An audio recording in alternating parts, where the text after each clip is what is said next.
I think over to Anne. Anne, we are live. Over to you. All right. Good afternoon, everyone. Thank you for logging in for our webinar this afternoon. Today we are looking at something that is very critical in our day-to-day practice. We are looking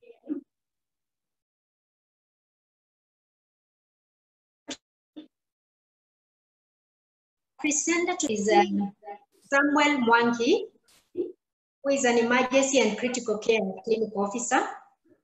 He's the course coordinator at KMTC. He has been in practice for the last 8 years, both at Kijabi and at KMTC. And therefore, he's in a better position to tell us more about how to control our patients, especially during this season of COVID. So I'm going to be your moderator together with my colleague, Benjamin. My name is Anne Senewa, I'm a clinic officer at Mbagathi. And I just want to welcome every one of you. We can send our questions at the question and answer section, which can be looked at later by our panelists that consist of two people. We have Dr. Simon Kigontu, a gynecologist in private practice, and also the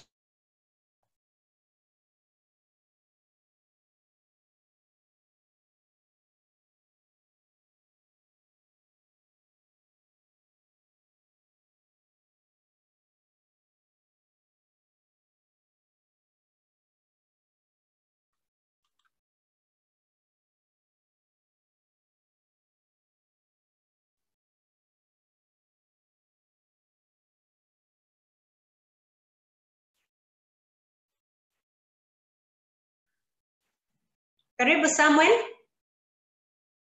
Asante sana, Anne. Yeah, good afternoon, everyone. Yeah, thank you, Anne, for your introduction. And thank you, everyone, for this meeting. And I really appreciate this opportunity to share about what we're sharing today as outpatient triage and patient flow in this era of COVID-19. So our objective today will be, at the end of it, you need to be able to describe IPC measures to prevent the spread of COVID-19 at the outpatient, understand efficient triage of patients of COVID-19 at all health facility levels, describe effective management of patient flow in facilities in this era. We know all this, probably just a recap. COVID-19, people in December at Wuhan, which causes rapid severe acute respiratory syndrome, and initially classified as pneumonia of unknown etiology. And things changed so fast, and we'll be talking about it in a little details as we go on. The target audience would be the healthcare workers involved in response planning for COVID-19 and or patient triage, management and referral. So I personally, I am involved actively in management of a patient in quarantine stroke isolation. And I'm also involved in coordination of the same in one of the facilities we have here. So since inception of quarantine and isolation, I've been actively involved in COVID-19 response, which I've had a lot of experience in it, a lot of new encounters, which I would be sharing with us. Therefore, why triage? Why talk about triage? We know triage is the pathway that starts from when the patient enters within a health facility. Health facility being a facility that has its mechanisms. And once a patient comes in for anything, we term that as that's when he is called a patient within a health facility who must undergo triage. Therefore, every facility have these mechanisms, especially for this type. Hello? Okay. Especially for this time. And the other thing about triage is the main thing, how we're talking about this is to help protect the safety of the healthcare workers and direct necessary medical resources to efficiently support the critical care. That is appropriation of resources when you have the right triaging system. Also help the national response planning and the case management system cope with the patient influx as times are changing. As we all know, as we're moving on with the surge of numbers, we cannot fail to have the right data for proper planning. So in our discussion, we just want to remind ourselves our categorization of health facilities. We know we have primary facilities, which include community health centers, and the old one, with the old term used in our health facilities as primary care facilities, including specialty outpatient clinics are also part of the primary facilities, and also private clinics. These are also primary facilities. So when we're talking about primary facilities, triage in primary facilities, ours will be based on the above. Secondary centers, which are institutions that do the following. That is, provide hospital services with specialist care and emergency departments. And then we know they vary in size and also offer varied level of care in terms of the range of available services. Referral services or referral facilities, or referrals from secondary facilities based on whether the specific secondary health facility can meet the patient need at that time. Tertiary hospitals, they have specialized staff, equipment, including intensive care units. They may have advanced therapies, imaging, and laboratory services. Then we have these designated facilities. These are the facilities that have been identified of late by the MOH to help us deal with the subclinical disease stage of COVID-19. These are called sometimes isolation units. Some of them are isolations to quarantine stroke isolation. And also we'll be talking also on quarantine facilities in brief. These designated facilities have the screening ability for early recognition. They do early recognition and diagnosis and severity assessment of the disease. Then they have referral systems. And this all is helped or achieved by a good triage system and clinical care. Therefore, the staff that work within these designated facilities are trained on appropriate infection prevention measures and communication mechanisms. In cases where they have to escalate cases, they have well-established means of transport and also in touch with the identified facilities for escalated care, that is advanced care. In our systems, especially in Kenya, this is happening a lot because we have many isolation facilities, and we had initial many quarantine facilities, which we know they are going, the numbers, we are reducing the numbers as per the guidance of MOH of quarantine facilities and now expanding the numbers of isolation. And these are key areas to discuss on when it comes to the way they handle their triaging system. As of March 2020, World Health Organization estimated that 80% of confirmed cases of coronavirus could be treated as outpatients. Up to 20% required hospitalization and 5% needed intensive care unit. This based on the data that was available at the time. And so talking about 80% of the cases being treated outpatient, outpatient remains the key in management of the coronavirus disease. We cannot flop, we cannot fail to discuss and engage on outpatient management, outpatient triage system, and outpatient identification, early identification, early screening, and also the health care workers in the outpatient departments in our health facilities. When we are handling such a large number of the clients that we receive.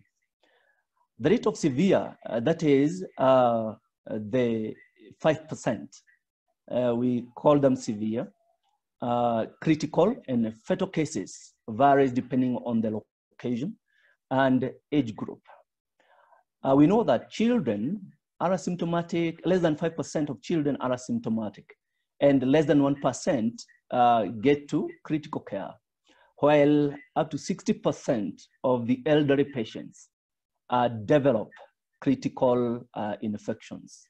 And this is the population that the MOH has always insisted that they need protection from the community. These are the vulnerable. These are the elderly people. These are our mothers. These are our fathers, our grands.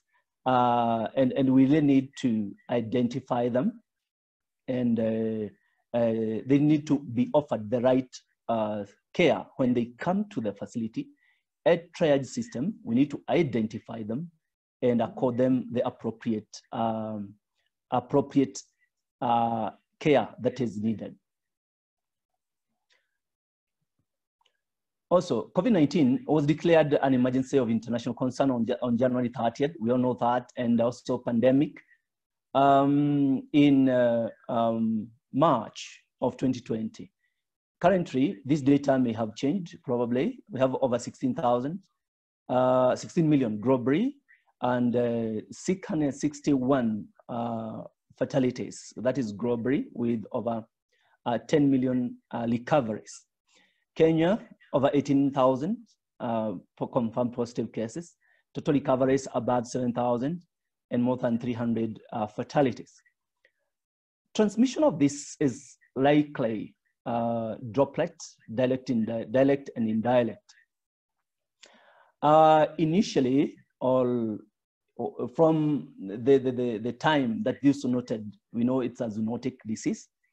And when it came to humans, human now spreading to humans through respiratory droplets from coughing, sneezing, talking, or even direct contact with the mucous membranes of another individual, including, into brackets, in quotes, eyes, nose, and mouth. In the air, larger droplets tend to drop toward the ground within 1 meter. That is about 3 feet of the infected person. While smaller droplets can travel over 2 meters and remain viable in the air for up to 3 hours under certain conditions. Other forms of transmission include hand-to-face contact, that is from surfaces, infected surfaces, to the face of a person. Oral fecal-oral transmission is also believed to occur, but there has not been clinical data to quantify that. It's because the virus has been detected in stool specimens, but we need a clinical case to be described in that, so that we need to quantify that. Vertical transmission, mother to child, has not been reported. Though at times we have seen very young babies, infants, who have been reported to test positive. Also, you know, certain actions such as forced expiration during yelling, singing, exercise, increases the risk of transmission, because it increases the volume and the distance of respiratory droplets travel through some activities as such. Then aerosol generating procedures, certain medical procedures develop generate virus-laden aerosol crowds, which put healthcare personnel at a higher risk of becoming infected. What is this aerosol generating procedures? They're defined as any medical procedure that can induce the production of aerosols of various sizes, including as small as less than 5 micrometers, particles, micrometers. Most often associated with upper respiratory tract infections, may progress to severe pneumonia and lower tract infections in people with comorbidities such as immunocompromised individuals, diabetes, chronic respiratory diseases, cardiac diseases, pregnancy, young and elderly. But on pregnancy, risk of infection is the same as non-pregnant individuals. A higher risk of severe illness in pregnant individuals is assumed due to the behavior of similar respiratory infections, such as SARS and influenza, where it was noted that pregnant individuals had the infection of SARS and influenza placed them on a higher risk of infection in comparison to non-pregnant individuals. And that is basically the argument on this. But the risk as of now is the same as of non-pregnant individuals. Production of also the SARS-CoV-2 is known for production of high viral loads, efficient and prolonged shedding of virions from the upper respiratory tract. The median duration of viral RNA shedding of virions from the upper respiratory tract is 20 days, has been 20 days on average. But with extension of even, there is a case that had reached at 41 days. Viral shedding can outlast the resolution of symptoms. We know that symptoms may set and may outlast the duration, probably the clinical symptomatology, how individual could elicit that. And when he outlasts that stage of symptoms, he can also continue shedding the virus. What of the asymptomatic individuals, pre-symptomatic stage? They pose a significant challenge for prevention of the contagion. Viral loads peak before symptom onset, leading to asymptomatic or pre-symptomatic spreading of the virus and making symptom-based detection and isolation ineffective. This means that pre-clinical stage, few days at that time, there is also shedding of that virus, which makes the control of symptom-based detection and isolation quite ineffective. Asymptomatic patients can produce high viral loads in secretions of the upper respiratory tract and can shed virus for the same amount of time as symptomatic patients. The virus can also remain infectious on surfaces outside a host from a few hours to a few days. Viral response depends on the type of the surface, the temperature, and the humidity levels. There's currently no evidence to suggest that COVID-19 can be acquired through mail, packaged goods, and so forth. The period of highest infectivity for symptomatic cases range from 2 days, that is before onset of symptoms, preclinical 2 days, up to 3 days after their resolution.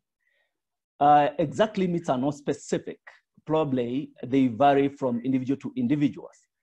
So 2 days preclinical, 3 days post-clinical stage, the virus can also be transmitted. Seroconversion or the production of COVID-19 specific antibodies occur after 7 days in 50% of patients, and by day 14 in all patients. And that's why 14 days is key in many of these, including the incubation period of the virus, and also the average incubation period of the virus, and also the antibodies. That's the average duration of formation of the antibodies in about 50% of patients. However, it is still unclear to what degree antibodies provide a protective effect or reinfection, if possible. This one is a huge thing, you know, is a huge debate globally, whether the antibodies will prevent reinfection, or how long will you stay safe when you have the serum or the antibody. Then that's something that we have to wait and see what the trials will come up with. Symptoms and viral loads are high in initial phase of infection. Incubation period, as we said, ranges up to 14 days. We know symptoms, usually from mild to moderate upper respiratory, nasal congestion, cough, general body malaise, sore throat, a typical presentation, including diarrhea, and many others that are coming, are being identified, including anosmia and others. With a growing disease burden, we literally, the various governments and World Health bodies have incorporated the use of triage tool, as the use of proper triage as a tool to curb the disease spread. So triage is quite key in this. When we think at the stage we are in as a country, at the community spread level, with the above understanding, efficient triage system is key in management in our health systems, in taking care of our healthcare workers, in curbing the spread of the disease. And this should happen at all levels of healthcare, as we said earlier, from primary, secondary, tertiary, and also the identified institutions, including quarantine and isolation facilities. Proper national response planning will be enhanced when we have this. It will really keep us informed. Also, as we said earlier, our health team, our health workers will literally need be conversant with this. Therefore, majority of this is deducted from WHO and the MOH guidelines that ought to be implemented in our health facilities, where many of them have been adopted in our facilities. But I have had an opportunity to share with many of our counties and participate probably in discussions in our county level, and also visited several hospitals within our setup.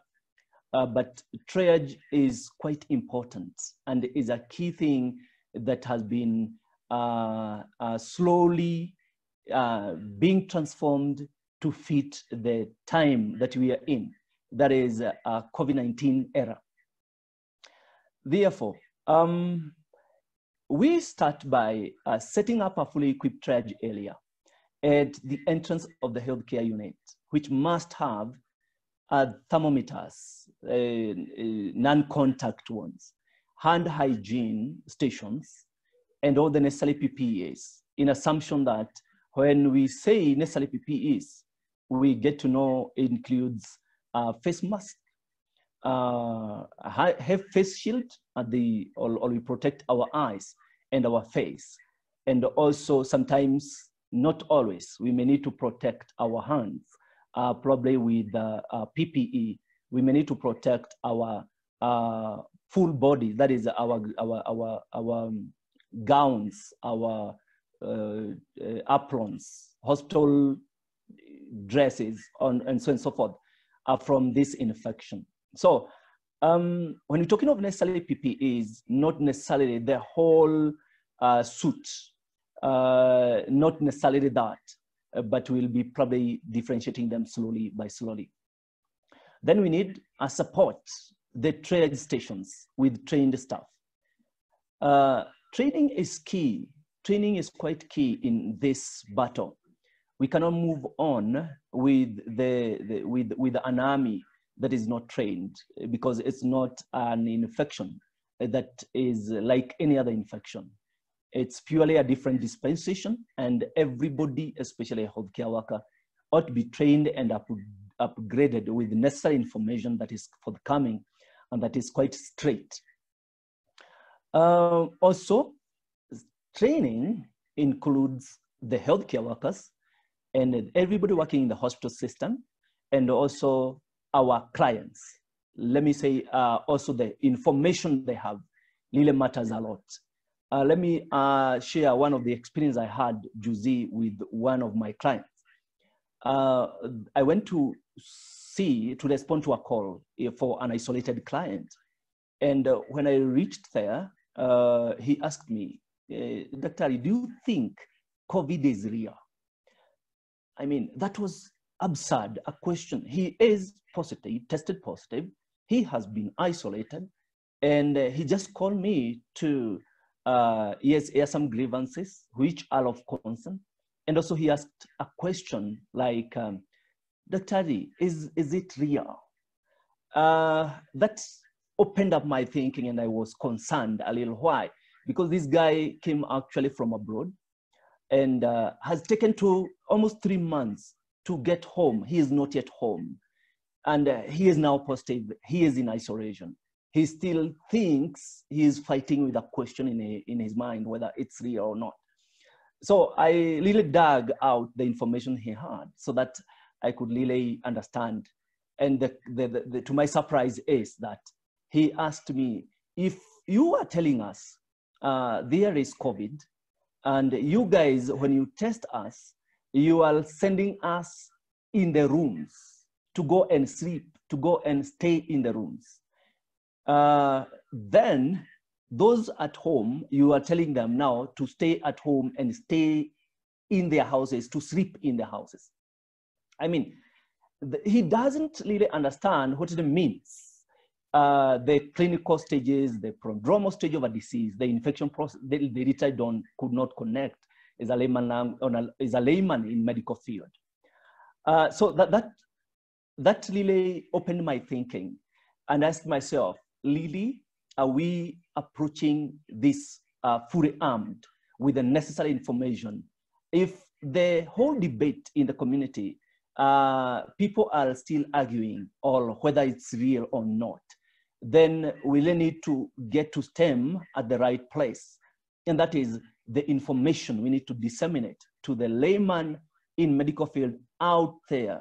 Because some of them know when you are told you are infected, it means that they should be hospitalized. It means that they should be in the hospital, admitted in the hospital.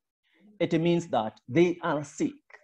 This guy is asymptomatic. He doesn't have even a cough. He doesn't have even a fever. He's very strong. So he could not understand why he is told to isolate and stay at home. So that one is key in our practice, in our thinking, and in our way of relating with our clients. We need to come down to their level and let them understand what it means by COVID-19 disease process, what it means by control of infection prevention in matters COVID-19. Also, we need to set up an isolation holding units close to the triage areas for suspected cases. In many hospitals, this is happening, and even in many quarantine facilities, this is happening because once the staff members are probably within the system, or when you are screening your clients, especially in quarantine, and you identify that you have a suspected case, probably you may need to, one, isolate them in a holding place where we have those units until you probably screen again or test them. Then apply universal standard precautions. That is very much available, the universal standard applications, which are available on the MOH websites, the WHO guidelines, and so on and so forth. Apply transmission-based precaution for suspected cases. That is quite key. We look at that. Design and post banners, wallpapers, and billboards to remind the health workers of clinical presentation of COVID-19. Designing and posting of the banners could be easier to do or probably easier, but also very difficult to the recipient, depending on how we make it. It ought to be quite easy, understandable by a layman, visual or through messaging and all that. That has an impact when people have see this thing repeatedly. They acquire the understanding, they acquire the knowledge. When they see it repeatedly in their walls, in the entrance of our institutions, at the gates, they keep on seeing it at the doors, at the offices, at the hostel, on our media. That makes a lot of difference because it's literally disseminated information and knowledge to the right people.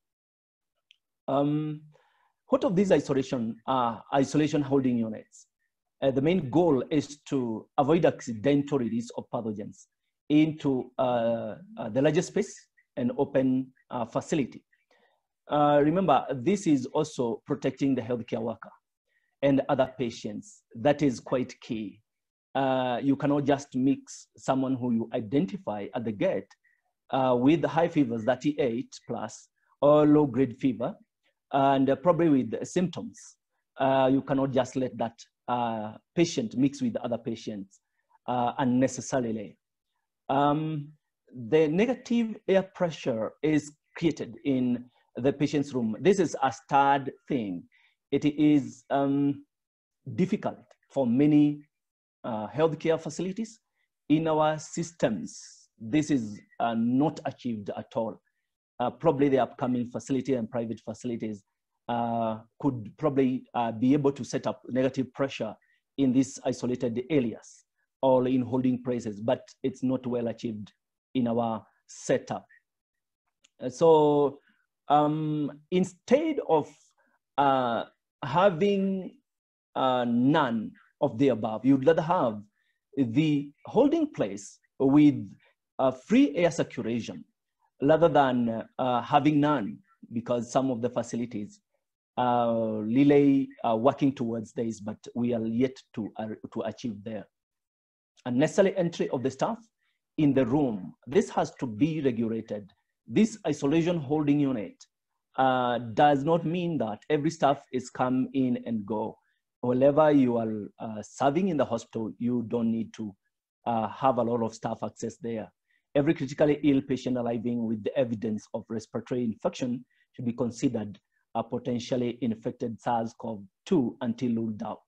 Still at the gate or at the entrance of the facility, this category of patients with respiratory symptoms, probably critically or with symptoms which could be severe, even though not critically, or to have a high index of suspicion with the kind of spread we have of the virus, have a high index of suspicion and categorize this patient as potentially infected patient until ruled out. And what is the patient role in this? Inform the healthcare provider if they are seeking care of the respiratory symptom, which we classify them as potential infected with SARS-CoV-2.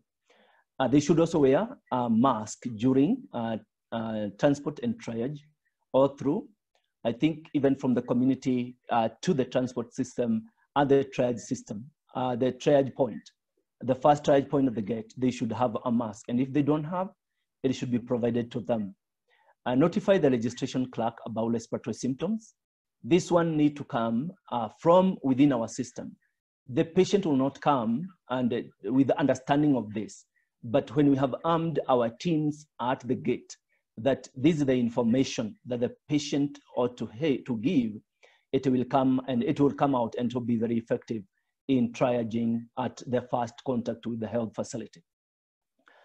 Wash hands and health facility with soap and water on an alcohol-based hand rub. This one is quite key. And like in our facility, what we do, everybody who walks in the facility, whether staff, whether working within the facility, need to wash their hands every walk-in.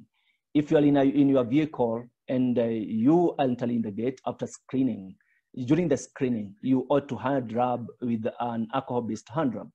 If you have it in the vehicle, well. If you don't have it, you'll be provided with a hand wash, that is a hand rub at the gate.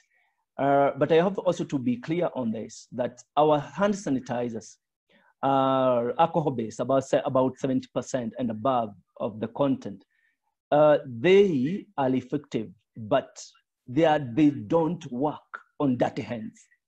We have to improve our hand hygiene. Washing hands with running water and soap will not be replaced by hand sanitizing. This remains quite key and fundamental. It's effective, it is, and also efficient in many of our systems. So every patient coming in, walking in the hospital facility should have their hands washed and with clean water and soap. And in those circumstances, probably alcohol-based hand rub. Carry out paper or fabric to cover mouth and nose when coughing or sneezing. Immediately dispose it in a trash can immediately after use. Social distance. This has to be observed. It has to be made possible in many instances. As we said in the previous slides, that the virus can travel depending on the physical activity the infected person is on. If this patient is coughing, can throw the virus a little more further. And also the aerosols generated from some exercises, from our droplets, when we are coughing and all that, can stay in the air, even though the bigger one fall within a meter or so. So social distance, maintaining distance, as we call it, social distance, is key and should be emulated and imposed by physical marking, physical identification of the distances, physical rearrangement of our sitting areas, physical marking of the waiting bays, and so on and so forth. From the gate, when you're triaging, I know our hospital sometimes we receive huge numbers of clients, and sometimes, especially in the outpatient, you find queues outside there. The same case at the gate, especially now with screening of COVID-19. We need to impose this. From the security at the gate, they need to, even if they have a crowd which are waiting screening, sometimes it happens many patients just come in and the guys on the gate try to triage them. They need to impose social distance at that point. Despite all challenges that come with this, we need to make it happen. It works, it is the right path, maintaining the social distance among the potential clients that we could be receiving in our facility. And what are we screening for at the entrance of the gate? One, fevers. Fevers, and let me be clear on this, because we have to train our security team. Most likely our security team is playing a key role in screening at our entrances. And once they are screened, they need to understand probably what is fever. As I told you earlier, I have worked in different health facilities and across probably many counties. And you have a security officer who is doing very well, and he's taking temperature, he's screening you. He has a thermometer, a thermogun, which in your vehicle, they will take it, and probably they will have a high reading of about probably 38, probably your AC was on, and probably you walked under the sun, scorching sun, and you walk in through the gate.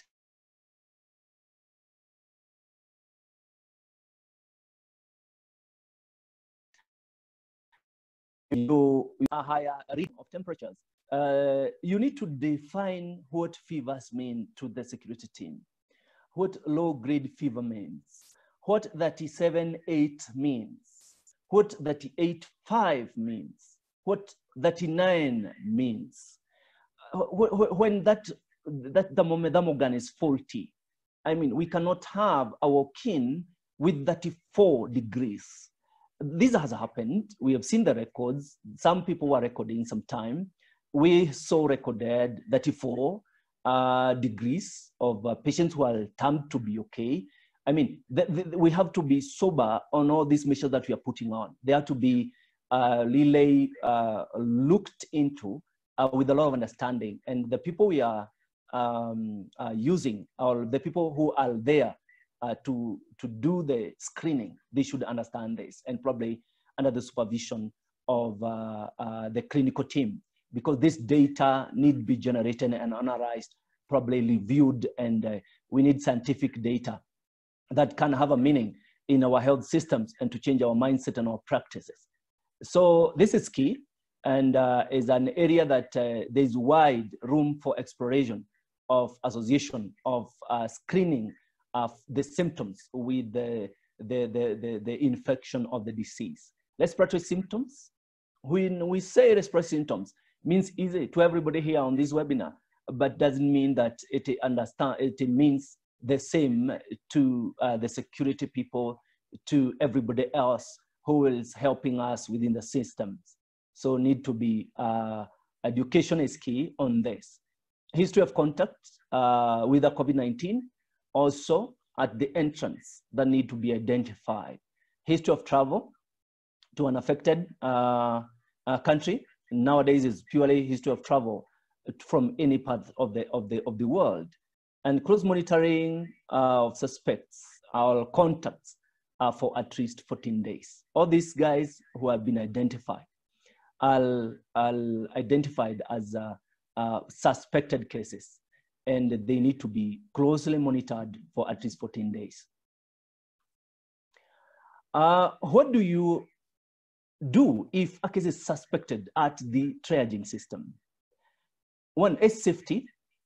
You must assure yourself of your safety. Remember your safety precautions. I mean, you cannot assume that fact that you are needed to take care of yourself. ABC for survival, yes, but your safety comes first. You can't compromise on your safety. We need you another day. You don't just expose yourself unnecessarily. Sometimes we fall into that temptation of assumption or taking things for granted because we are getting used to it. And this is not that time, my colleagues, and it's a time that our safety cannot be compromised. We cannot trade this because we have a responsibility to take of ourselves and other people around us and take care of this nation, including our community, including our families. Therefore, our safety comes first on that. That cannot be emphasized more. You don't need to go and see a patient without a mask, without an N95. You don't need to go to see a patient, resuscitate a patient without PPE. You don't need to do that. Your safety comes first. Then notification of the identified cases. There should be clear notification channels. Need to activate a hotline, probably SMS or a pager, or a way of communication to the concerned team, that is the clinical team, in matters of notification between the gate, the triage at the gate, and the concerned parties, that is the clinical team. Need to have a communication, one confirmation also, and also documentation. Documentation is quite key. As I said earlier, we need data. We need data to generate information. We need data to understand. All these things will come from generated data. And also we need documentation for follow-up of the cases and understanding of the disease process. And also documentation is quite key. Contact tracing and follow-up, that one ought be done. And probably we're using different mechanisms on that. And I know the National Response team is emphasizing on this. And we have a team that your hospital or your facility need to identify at the county level who are the contact tracing team with your facility. If you identify a positive case, you need to report this to the contact tracing team within the county so that they help in that area. Risk communication. Communication in a health system also that need be very sound. Data management, that is key. What do you do? Also, is still in the list of things to do, provide suspected case with a face mask, institute standard precautions, all the guidelines by the WHO and the Ministry of Health. One of them, as we mentioned, is mask, social distance, hand washing, coughing etiquette, and also using a hard drum, that is alcohol-based sanitizers. These are key, and also we will be talking about the standard precautions that we have in place for our nation. Okay, when you identify that patient, you need not to stigmatize this patient. There have been instances where patients have been stigmatized from the health facilities, or they have been identified and they didn't have a good experience with the health care workers because of the way they were handled, and probably the way the healthcare workers felt about their safety, about probably their PPEs, inadequacies of their PPEs, and that is a huge gap. That thank God we are closing that gap slowly. We are closing that gap slowly, and I encourage us that we know these patients are our brother, they are sisters. They live with us. Even us, we can test positive. We all know that we have had healthcare workers who turn positive. So we need to encourage the patients and also encourage them to observe the protocols. Don't stigmatize. Also offer medical equipments that are needed, including masks and the social distance guidance and all that. Probably you may need to have a PPE from your side. You don't need to expose yourself, as we said earlier. Therefore, what is our role in triaging system? Establish a hotline, means of communication. One, you need a quick way of communication. Hotline service, either a text or a call, that is essential. Provide information to the general public. We have to educate the public. We are the technical people. We are the people who have the information. You need to educate our population. Work in conjunction with the relevant government agencies and other local authorities. That one is key because it's a teamwork. It's a multi-agency approach in ensuring that we deliver and our systems are effective, especially our healthcare systems are effective. This ought to be generated, or this ought to be put in place, and where they are weak ought to be strengthened. Way of communication from triage system, or identified cases or suspected cases. Education to the public and your patients and your clients, and working with other multi-agencies to help you in that area. How do we go about this? Have a clear sign at the entrance of the facility directing patients with respiratory symptoms. Clear sign. Signs are good because they are visual. Many people may catch something which is appealing to the eyes. You need to be probably creative in a way to have these posters and signs at the entrance of the gate. And they are readily available. If you look for them, you will get them. Ensure availability of face masks and paper tissues at the registration desk. Kindly visit the registration desk and identify this need. Identify whether you have this. If there's need, you need to make it happen, because we can't assume the fact that there's need for this at the triage, at the first contact with the patient. Also, physical barriers. Physical barriers are necessary in the hospital, in isolation units. Like, for example, in many of the isolation units, we have been using probably institutions, which initially are not designed for hospitals. They're not designed as hospitals.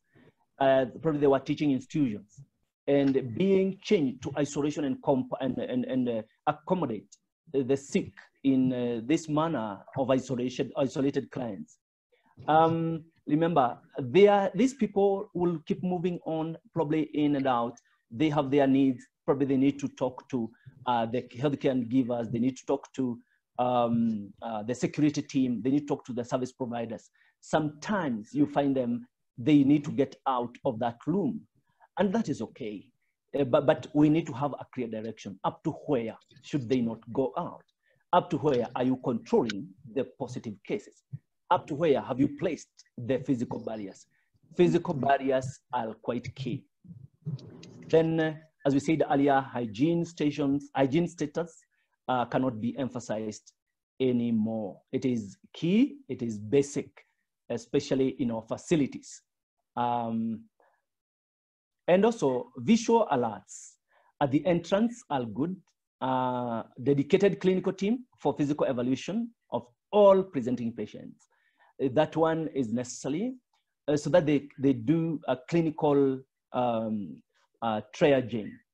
All clients who come, and we said earlier in our previous screens, all the primary areas of our care need to have an evaluation team, probably before patients are disseminated to their specific areas or specific outpatient areas, such as if it's MOH, if it's probably MCH, if it's pediatrics, if it's the general outpatient, if it's the MOPCs, the SOPCs, those, before those patients are sent to those clinics, they need to be evaluated for a clinical evaluation and the triaging. After the initial triaging system at the gate, now they come for registration, then the clinical team ought to evaluate these patients, whether they have the clinical symptom. They are quick to understand that. And then train administrative personnel working in the reception of patients on how to perform hand hygiene, maintain appropriate distance, and how to advise the patient accordingly. A standardized triage algorithm should be availed for use. And that is, I think we have several of them. What of our units, as we said earlier, primary, secondary, and tertiary, I'll combine them and go through the necessary things that are identified to be helpful in this. Should conduct initial assessment, triage, and start necessary management of suspected cases. Initial assessment, as we said earlier, now lying in at the entrance of the facility, and now the clinical team doing the initial evaluation so that they appropriate the patient where necessary. That one should be conducted at all levels of this. Many hospitals has come up with serious measures, such as they would probably suggest testing or screening for patients prior to admission. And they have also gone ahead and probably working towards acquisition of testing ability. So that is quite key, and it is helpful. If available, they carry out sampling and testing. That's what I just said. We are going there. Many of the hospitals at tertiary levels and probably secondary levels will be in a position to do this.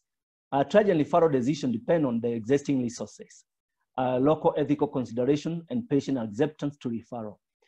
This is key because ethical considerations remain, ethical care to our patient that holds, and also the referral decisions, depending on the existing resources. Sometimes working in a tertiary facility or a referral facility, we have seen patients who have been referred.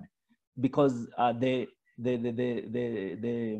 facility that they are being referred from cannot probably handle them. One, they don't have the expertise, as we said earlier, and probably they don't have the capacity. Now, with this COVID-19, we have also seen referral of patients who probably could be helped, unnecessarily referral of patients just because probably they could not be tested. The facility does not have the capacity to test. I think this now remains as a discretion at the facility level, whether they will probably help the patient at their level of ability, isolate patient, and also probably follow up testing later, monitor clinically. I think that is taking shape. But initially there was all this kind of, no, refer the patient, it could be COVID, it could be all that. But now I think it's really taking shape, and we are getting somewhere on that matter. We may, the guidance I'll say, literally the guidance from MOH and the WHO is purely existing, depending on the existing resources, local ethical considerations, and patient acceptance to referral. Mild cases, that is community care and isolation. You know, we have this June revised protocols, which we now moved to community-based care, which is amazingly taking shape. And looks like it's the way to go with the community education. And it's giving the healthcare systems room for taking care of the necessary patients. And also the isolation units are now having the capacity to probably have the tested positive and probably the asymptomatic patients who don't meet the criteria for home-based care. And that so far so good, and it's working amazingly well. The only question around there is, what about those, how honest are our patients? How honest are our community, as our community there? That one will be in a position to volunteer and say, probably I have a cough, I have difficulty in breathing. Will they come to that sense, come to that level? But with community education and psychosocial support, avoiding discrimination and stigmatization, this way will work well. Because it will really spare our hospitals and our facilities to take care of the necessary cases. If conditions deteriorate, they can be referred to the primary or healthcare facility. That is now from the community. They need to understand that once the symptoms develop, because they are being taken care of by the community at the community level, that is on mild and asymptomatic cases. When they develop severe symptoms, they ought to know that they need to go to the facility and be reassessed for more care. The severely ill should be referred to diagnostic tertiary facilities. That is where they can be ventilated where necessary, and probably more than just ventilation, but critical care can be offered, and so on and so forth. Criteria of this may include the following: respiratory failure, shock, or its complications, altered mental status, which includes this, altered mental status, shortness of breath, saturation of oxygen less than 94%, respirate about 30, and systolic blood pressure less than 90, organ failure, evidence of organ failure. All these are critical issues, and the patient ought to know, and the healthcare worker ought to know about how to handle and go about these cases. These are serious issues that ought to be admitted in a hospital, probably in a tertiary facility. Comorbidities and above 60 years of age, not years, but years, also are classified as a high-risk community, high-risk group, and ought to be reviewed in the facility. They are in the exclusion criteria for home isolation. Clinician judgment and local capacity also plays a role in this move of whole community-based isolation. Isolate the patient in a well-ventilated single room and give support care. If you cannot afford isolated rooms, single rooms for each of them, you can cohort them in a way, but the isolation should be in a well-ventilated room. Notify the hospital surveillance officer, infection prevention and control focal person. Also, health officer will notify the Ministry of Health.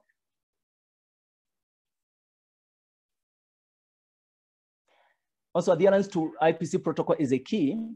Restrict the number of medical support personnel and relative visiting the patient. Any health worker or relative visiting the patient must use personal protective equipment. Avoid contact with your body parts, e.g. through scratching and so on and so forth. That's a difficult one, but we have to get to that. Create a room where staff will change their clothes. Literally, in many facilities we have these are change rooms. They are organized in a way, there's IPC protocols observance. Then in isolation units, what we're doing is donning and doffing sides, donning and doffing rooms, which we have the clean and the dirty sides, which are well identified and are well organized in that. Health professionals oversight authority has been key in this. And they really have helped many institutions to develop a well-organized plan for IPC facilities, either donning and doffing or changing room for their staff, and also reorganizing the health facility within a given area. In our facility, they have been quite focal. That is the Kenya Health Professionals Oversight Authority. And they have really helped us in that area of infection prevention from the facility level to the individual level in terms of the effectiveness of the system and the facility that we have. Then in the measures that we need to understand is appropriate IPC. That one is given, and also the procedures that we do in the hospital, injection safety practices, safety waste management, safe and appropriate use of hospital linen, environmental cleaning and safety, sterilization of patient equipment. These are things that you really need to identify and make sure they're running well. In many of the hospitals, there could not be major problem on this because it's something that had been there in existence.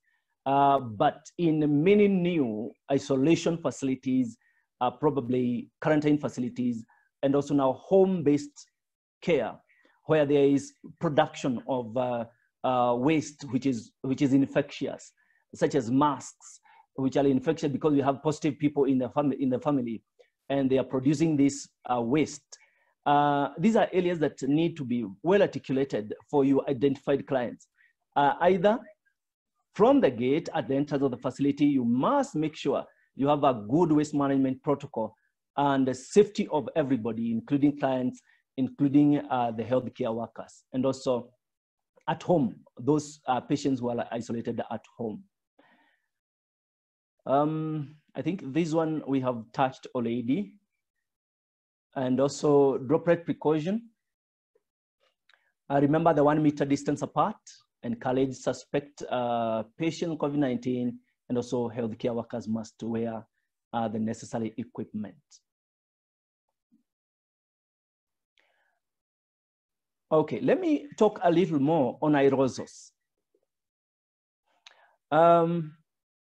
When you are performing an aerosol generating procedure, we say that is a procedure that will generate less than 5 micrometers droplets. You need to have a particulate respirator. Particulate respirator is not a surgical mask. It's not this one, if you can see it. is not just the N95. We have an N95 with a respirator. If it's not available, the N95 with the respirator, you can use the N95. We have a lot of N95 that are available. But just the other day, if you follow it keenly, you saw FDA banning over 10 companies of N95, which did not meet the criteria.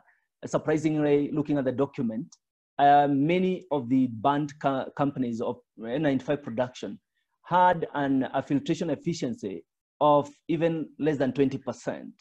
That raised a lot of concern on our healthcare persons and the need of you really taking care of yourself. So use the right protocol, use the right respirators, use the right N95, use eye and nose protection, reduce the number of persons in a room when you are doing this procedure, reduce or limit aerosol generation. Literally, you don't need every patient like before, initially when pre-COVID age, when you are doing aerosols. You need to screen out, do it only when it's necessary. Administrative precautions ensure correct and adequate regular training of healthcare workers. That is not debatable. We need to be reminded every now and then, like this forum, another forum, just join in. The webinars available, run as much as you can. Ensure adequate patient to staff ratio, monitor or implement surveillance for COVID-19, implement regular health education to staff and patients, monitor compliance of healthcare workers to standards of precautions, and provide structures for improvement. So here, administratively, there are things that are quite key. One is monitoring and surveillance. Why don't we have so important data in our nation, in our healthcare systems? Why don't we produce enough data? Why is data so difficult to get in our healthcare system? Because we don't do that, because we don't generate data. It's a time that we need to change our attitude. And it's a time that we need to come up with measures and change our practice to evidence-based. And evidence-based will be literally supported by the data we have. Therefore, just encouraging us that let's be keen on the data that we are getting. At the end of the day, let the data we have make a scientific argument, and let there be a generation of some hypotheses from the data we have, either from surveillance of our clients, either from surveillance of the healthcare workers within our facilities. So I encourage us that let's be data-minded in terms of our practice and all that. We are quite expansive in our country, in our healthcare facilities. We have many clients of all cadres, of all categories, and we can be probably helpful in the future generations if we look at it in that manner. And probably it could make a scientific meaning or an argument to help our discussions and as we move forward. Confirmation of a suspected case. When you have such a suspected case, documentation is key. Filling the investigation form, recording, as we said earlier, a case investigation form should be completed. Case investigation form also should be completed. Each laboratory specimen collected from a suspect case must be accompanied by its case investigating form. This is how you confirm a case. You have to have this probably attached together for you to confirm such a case, which is essential as per the guidelines we have. And documentation, you line a listing of all cases. The health care workers should capture the details of the COVID-19 case in the prerequisite registers, align list of all cases, probably the suspected, the probable, the confirmed, which must be prepared and updated by the admitting teams. Copies of cases, that is the identified cases or the suspected cases, and the investigation forms updated daily. I think this is more on our health record from our health record team, which should be generated by the clinical team. All this is clinical work and ought to be made in this way for you to have a full case definition. This one is available online. I will not talk more on this. I may not probably share a lot, but you need to download this. These are the standard protocols, precautions, as I said earlier, by WHO. These are the algorithms where I have seen majority of our hospitals have adopted this and customized it in the way that is fitting in our setup, including and not limited to the investigations, the procedures, and so on and so forth. This is quite key. Probably many hospitals, many counties have adopted this, and you could probably have a look at it and understand it. In conclusion, COVID-19 has exposed our health sector's soft underbelly, literally that we know.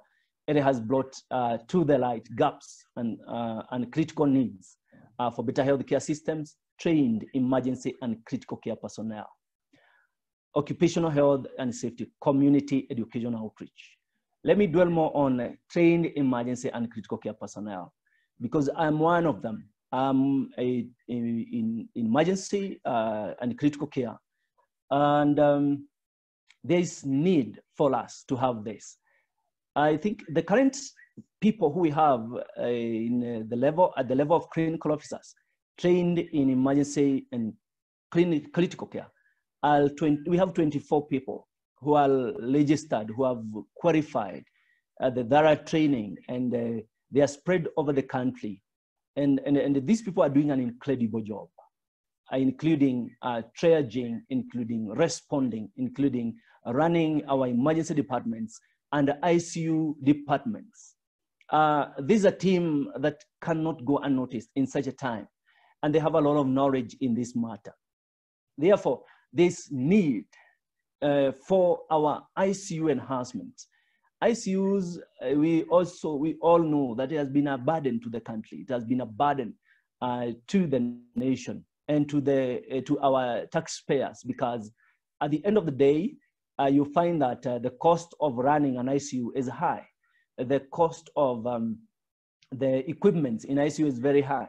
But at the end of the day, many health facilities may have the equipment, don't have the personnel to run this.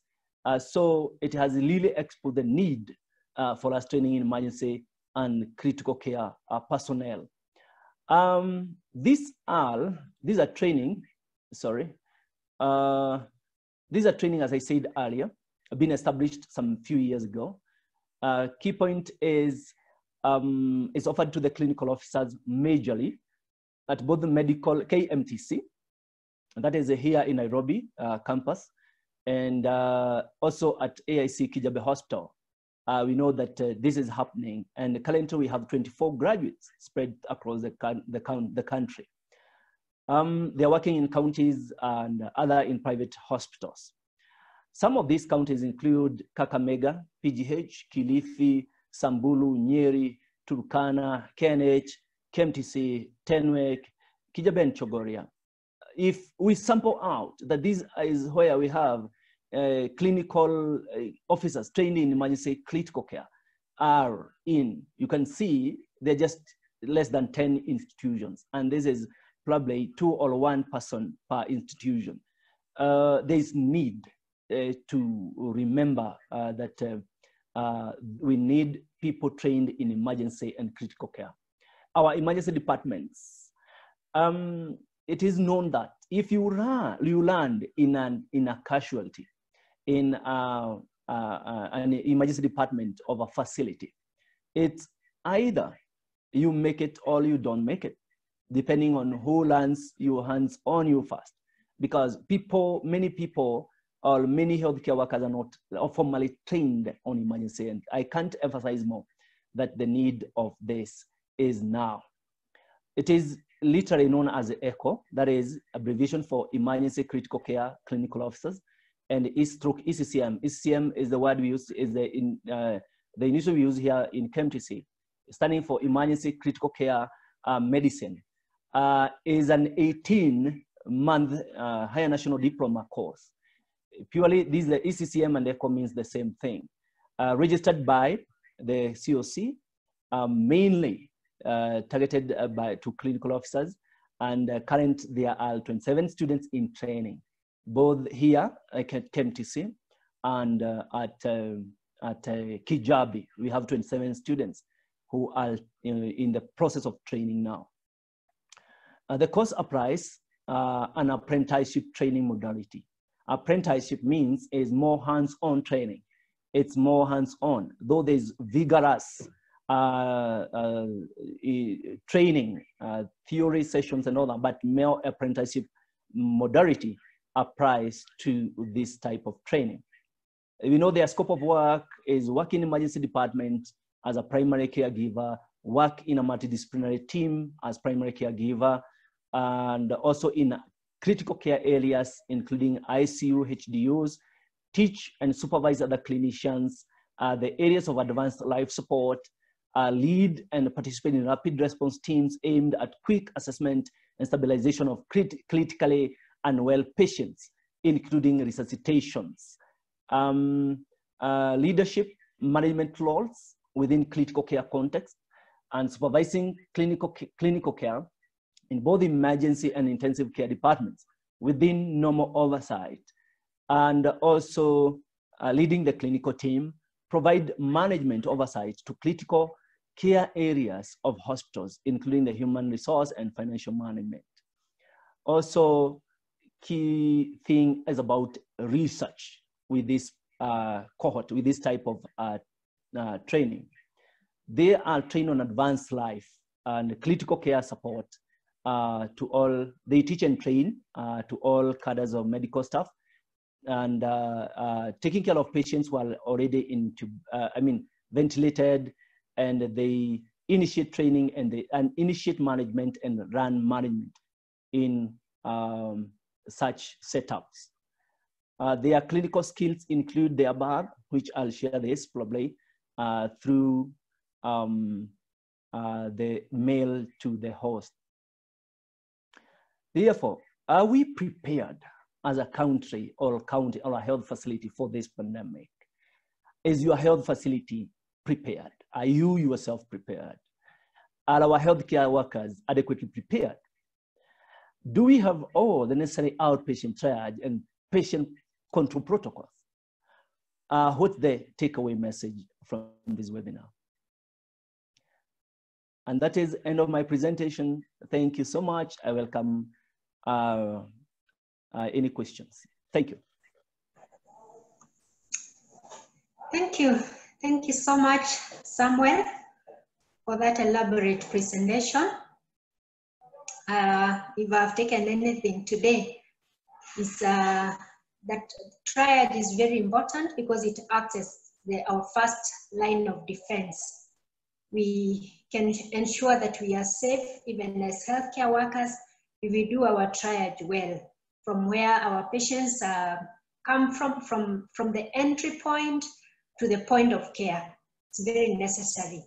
And then the other thing is that we can expedite appropriate care for our patients if we are able to do good triage. Thank you so much, Samuel. We will go to the next session. I'll welcome my colleague, Ben, to continue the next session of our panelists so that they can try and answer some of the questions that have come up during the presentation. Benjamin. Yes, thank you, Anne. Thank you, Sam, for the presentation. So I've seen a couple of questions posted on the website. So I don't know whether you just go ahead and read the questions to the panelists or... Good. So to the panelists, we have 15 questions as of now. Sorry, just a minute. So the first question is from Veronica Wangari. Her question is, how feasible is contact tracing when a healthcare provider has been diagnosed with COVID-19? Panelists, is anybody who wants to take this question that has been diagnosed with COVID-19? Yeah, Dr. Kigondu here. Yes. So contact tracing is a known methodology of... yes, Dr. Kigondu, there's a question from... Contact tracing is a known methodology. Hello, you can hear me, yeah? Yeah, we can hear you, Dr. Yeah, contact tracing is a known methodology for diseases from a long time ago, including pulmonary tuberculosis and all. So contact tracing in COVID is no different from the contact tracing in other previously transmissible diseases like PTB. So that's a known methodology, and there are procedures to follow, line listing and things like that. So that for COVID is really not a problem. And they have been doing it from the beginning, from the time COVID came. So that is being done through the normal methodology. Thank you, Doc. The second question is from Augustine Kirui. His question is, 80% of positive cases can be treated as an outpatient.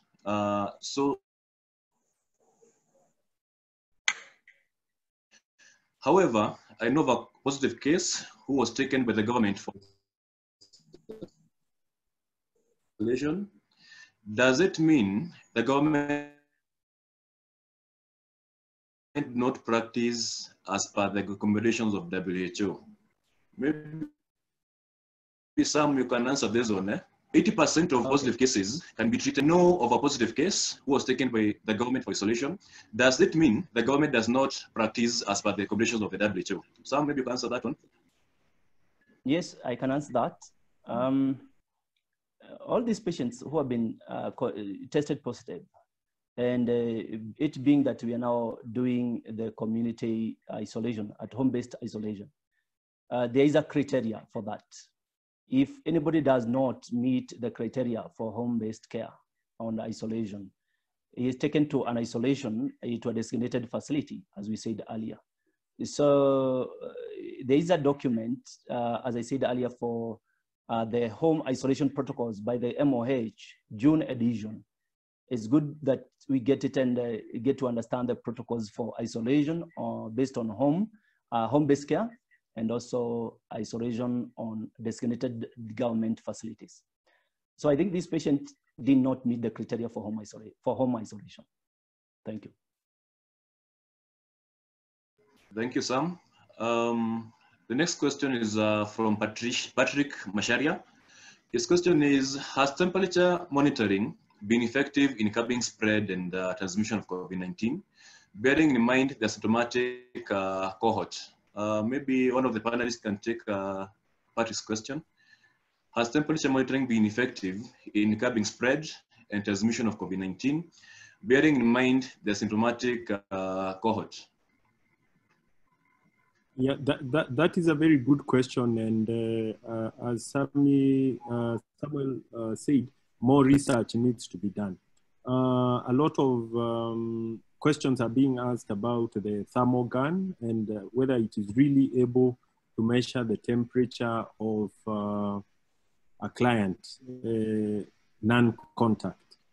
Because we have had a few cases here and there where the contact thermometer versus the thermal gun have had different readings. So, and then again, a lot of people with fever, not the majority of COVID patients would have fever. So that is a good research question, but we do not only rely on fever and the thermal gun. There are other signs and symptoms that you may want to look at, like questions on difficulty in breathing, cough, and things like that.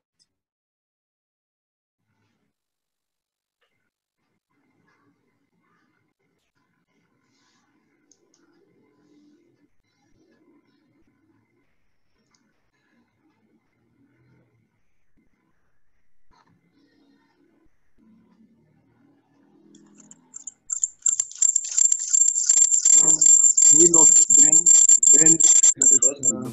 we lost Ben. Yeah.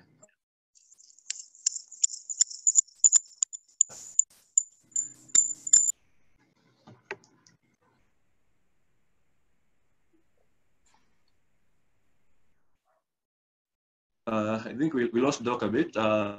We lost Ben. I don't know, his connection kind of froze. Eh? Yeah, I think we lost you on the final bit. Eh? I think, Anne, you can take over and conclude.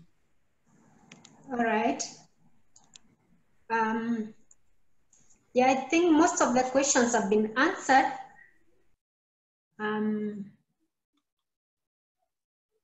I can see most of the questions were being answered when the discussion was still continuing. Maybe we can have Purity. Purity, are you still with us?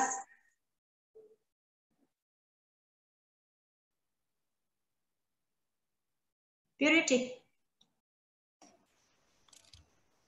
Yes. You're still with us? Yes.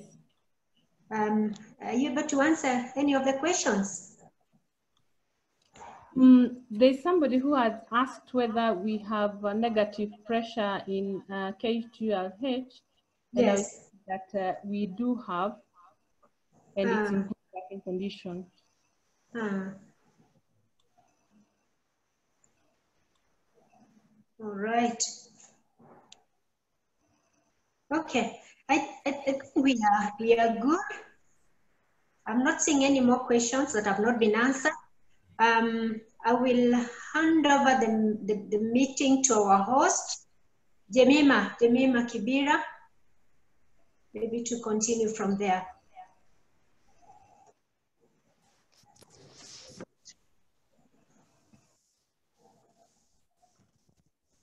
Jemima, are you with us?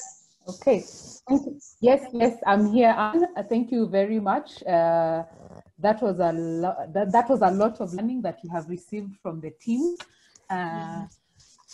So, Anne, to just probably before we do a few announcements, I just wanted to get from you if all the panelists were able to do their presentations. We had one presenter, Samuel. Yes. All right. I didn't know the other bit. Dr. Kigondo had a presentation to do. I thought he was handling the questions as they were being posted in. Dr. Kigondo, your mic is muted. Oh, sorry, Jemima, due to time, I saw someone went. Yeah, I noticed. Yes. So I decided just to handle the questions. Yes. So okay. maybe we can put we can do a series 2 because I know Purity had a presentation. So yes. I didn't want, and it's about time. 1.5 hours already. Yes. Yeah. Okay. All right. So Purity, I know you had a presentation. I know some had a very long presentation, and that was good. We can do series 2 to just get the practical patient flow and triaging. So that is not a problem. We can do that. So otherwise, I've also seen a lot of questions about CPD. We shall be providing CPDs to your respective email addresses for the attendees. And that's why we require that attendees give us their details, their CADA, because we provide CPDs per CADA. So I think for the medical officers, the KMA is going to give out the number. For the nurses, we shall share a code. I think the clinical officers, Kaiti is also on the call. He will be able to coordinate for that. So I think from our team, today was our 3rd series of the COVID-19 trainings that we'll be offering for the next, this is our 3rd week, and this will go on for the next 52 weeks. So I would say 52 minus 3, 49, I guess. Yes. So feel free to also share topics. We'll be having another topic coming up next week on Thursday, same time. I really want to thank all our participants and attendees. The questions were quite a lot. And I think from our end, we'll pick up from the questions and also get to see some of the topics that can address the questions that have been raised. I know 1.5 hours is not enough. If Peter is with us, we also want to share our call center number. We have a call center where we are providing psychosocial support to our healthcare professionals. And the number is 0800-720-608. If Peter is able to share that on the screen, that would be good. But that's the number. I know we also share it on our platforms once, probably every 2 days. So we are really calling on our healthcare professionals. The people receiving the calls are our colleagues. So please feel free to share, call, talk to someone, just laugh, cry if you have to. We really want to be there for one another, especially during this time. So from myself and the team I know Taiti is on the call. I'd like Taiti to say something. Mr. Taiti? Because today was your team coordinating and you've done a good job. Very well done. Okay, thank you, Jemima. Am I audible? Yes, very well. Yes, because I've been on the way. Mm-hmm.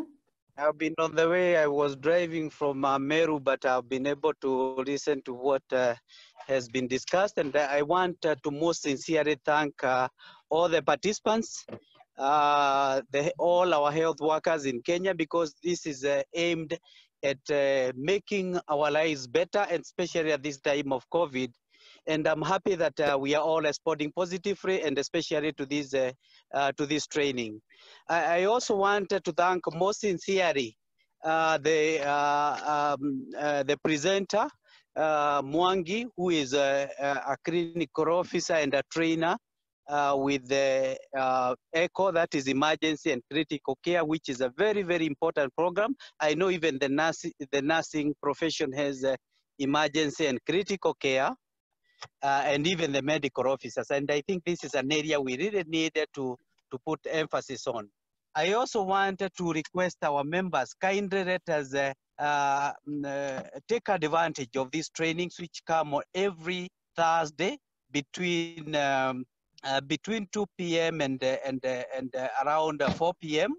And also on Tuesdays for the psychosocial support on Tuesday between 7 and around 8 there. And I want to reiterate that this is for our own good, and it is very, very important. And I know in due course we shall be able to see the good fruits for working together and having all these happen in a positive way. Otherwise, I want to thank everyone. I also want to thank the other panelists, Dr. Kingondu, and also Purity. I also want to thank the moderators, Anne Senewa and Benjamin. And also, I also want to thank you so much, Jemima, because you are there to support, and also Liz Getao.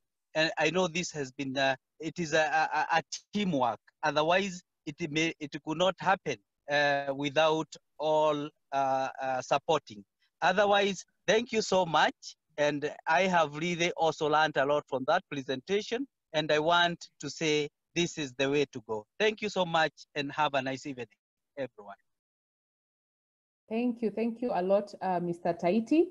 I've seen a lot of our attendees asking for slides. We'll be sharing the recording on our various platforms, on our YouTube and Facebook pages, as well as our websites for resources. So all the slides will be available and you can download them from there. So I think from 2 or 3 days from now, we shall be having some of these slides on a recorded deck, and you can access them from there, as well as the recordings. In fact, the recordings we've been sharing on our Facebook pages, they're also available after this. So I think from my end, that is all. Peter, I was seeing you were trying to share the screen. I saw it was... I tried to share, but it refused. All the recordings, all the recordings can be found on our YouTube page, Kenya Medical Association on YouTube. So all the recordings are there. And these two will be there by the end of the day. Perfect. Okay. Thank you very much. So CPDs will be shared on your email addresses for all the attendees who attended our webinar today. So from me, thank you very much to our speakers. Kigondu and Purity, hamjaponea. tuko na nyinyi bado. Mta present. Thank you very much. Bye-bye. Bye-bye. Okay. Bye-bye. Bye. Thank you. Thank you.